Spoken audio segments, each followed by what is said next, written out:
வீட்டு கீழ வந்து பல்ப் இருக்கு. வீட்டு மேல வந்துட்டு 3 சுவிட்ச் கொடுத்திருக்கு. ஓகேவா?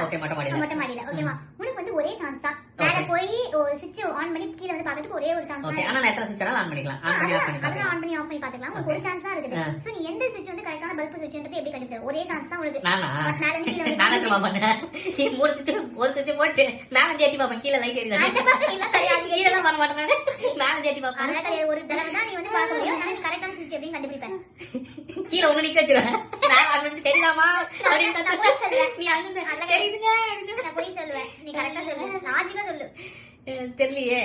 இது சுவிட்ச் ஆன் பண்ணிட்டு கீழ வந்து ஒரே டைம் விடு என்னன்னா ஸ்டார்ட் செய்ய பத்தோண்டுதான் நீ ரொம்ப லென்த்தா இருக்கு. என்னன்னா ஃபர்ஸ்ட் என்ன பண்ணனா ஃபர்ஸ்ட் ஒரு சுவிட்ச் ஆன் பண்ணிட்டு ஒரு கொஞ்சம் ரொம்ப நேரம் வெயிட் பண்ணனும். அப்ப என்ன அந்த பல்ப் சூடாகுமா? ஓகேவா? அப்ப ஆஃப் பண்ணிடு. அப்புறம் நெக்ஸ்ட் என்ன பண்றனா ஒரு சுவிட்ச போட்டுட்டு செகண்ட் சுவிட்ச போட்டு கீழ வந்து பார்த்தா சப்போஸ் லைட் எரிஞ்சிச்சுனா அப்ப செகண்ட் சுவிட்ச் தான் அதோட பல்ப் அந்த பல்ப் எரிஞ்சா செகண்ட் சுவிட்ச் தான் கரெக்ட்டான சுவிட்ச். ஓகேவா? சப்போஸ் இல்ல அப்படினா தேர்ட் சுவிட்ச் தான் அதோட சுவிட்ச். ஓகேவா?